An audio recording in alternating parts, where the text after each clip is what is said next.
Right now, Pittsburgh's best sports show is about to begin. Call us or tweet us. We've got things to talk about on the Ireland Contracting Nightly Sports Call, powered by FanDuel Sportsbook. All right, Ken, thanks very much. Why not laugh? You know, filters, we all have filter issues once in a while, especially on Zoom. Welcome to the Sports Call, everyone. Bob Pompeani, Andrew Fillipponi with you tonight, and we want to hear from you at 412-575-2600. You can also tweet us at KDPomp, at The Pony Express, which is the name of his national Saturday show on CBS Sports Radio. And Andrew Fillipponi joins me right now. And Andrew, the news of the day was the Penguins, who didn't waste any time. Jim Rutherford, I think it was about 2 weeks ago, said that's it. He resigned, and now, 2 weeks later, Ron Hextall, whose dad played with Jim Rutherford, whose dad played here in Pittsburgh. He's the new GM, and for the first time ever, we have a president of hockey operations. And it's interesting that it's Brian Burke. Never before have I heard that name tied to this job in the last 2 weeks at all. I mean, it was like when I saw it, I said, out of left field comes Brian Burke. So the question is, Ron Hextall, who's normally conservative, likes to stockpile assets, doesn't like to move assets, which is probably why he got fired. And working with a guy who is the opposite. Hextall's close to the vest, doesn't say anything. Brian Burke likes to say everything. I'm just curious how this is going to work. What's your take? So I think ideally, right, Bob, is that you've got guys on both ends of the spectrum, two extremes. You've got one guy that was extremely conservative, hoarded prospects. I had somebody tell me he was unyielding with prospects in Philadelphia. He came to love his own players too much. That reminded me of Neil Huntington before the Chris Archer trade, right, Bob? Yeah. A guy with the Pirates who never wanted to part with his prospects. But that's what the Flyers asked Hextall to do, and then they tried to reverse course on him, you know, in the middle of his experiment as GM, and asked him to do something else, and he didn't budge. So that stubbornness got him fired. But that's his MO. He's a prospect lover. He believes in building a hockey team that way. On the other side, you've got Brian Burke, whose famous quote is, "I was born impatient, I'm going to die impatient." So ideally, you'd like to think, you know, you've got those two guys, they find middle ground. You get the best of both worlds. You get a happy medium. But as I've been saying all along about what the Penguins are attempting to do here, it's a great strategy, but it's almost impossible to pull off.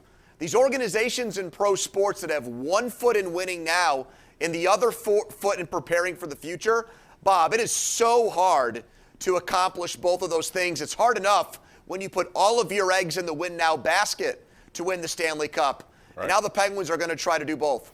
Yeah, it is hard to do both. The Penguins have used a lot of assets. Jim Rutherford was the direct opposite of Hextall in that he traded assets, he traded prospects, he traded whatever he could to get to win now. And now they're in a situation where they don't have a lot in the cupboard. They have some good talent, some younger talent, but not enough of it in my view. They're going to try to stockpile that while still try to win without touching the nucleus, which is going to be tough for them to do. But we'll see how it goes. At 412-575-2600. Brian Burke has said some crazy things, and he said something in 2020 that we'll get to in a second. But in 2012, when he was the GM and president of the Toronto Maple Leafs, he was asked about, you know, rebuilding. Can you do it the Pittsburgh way? This is what he had to say. In a market like this, if people need to hear a bit more of the patience, the Pittsburgh model, or the other teams that struggled for years. What's the Pittsburgh model? Well, they struggled for years and got draft picks. They got a lottery. They won a lottery, and they got the best player in the game. Is that available to me? Should we do that? Should we ask the league to have a lottery this year? And maybe we pick first? The Pittsburgh model, my ass. Well, there you go. He didn't like the motto. He thought the motto was just winning a lottery. Now he has Sidney Crosby, and if you listen to him today, Andrew, he felt like he had the lottery his own way, that he has Crosby now for the very first time. Then in 2020, he said, and that was just a few months ago, that the window is closed on this franchise. I understand why, and quite frankly, he may be right as it turns out. Who knows? But are you surprised with quotes like this one? We're putting it up right now, the window closed. Well, I like today that on the conference call, someone brought these quotes, to life again and put them right to Burke, who doesn't shy away from a question. And he answered it head on, but you know what, Bob? He really didn't. He really didn't answer the question. No, he didn't. He said, I'm not going to take back what I said, but. Well, he said, this is how I do it in the media. I looked at the Penguins on paper and I looked at Tampa Bay and I said Tampa Bay was better, Washington was better, Boston was better. He explained that part, but he never addressed the window closed thing, which is obviously what so many Penguins fans and outside observers like you and I, we want to know, does he still feel that way?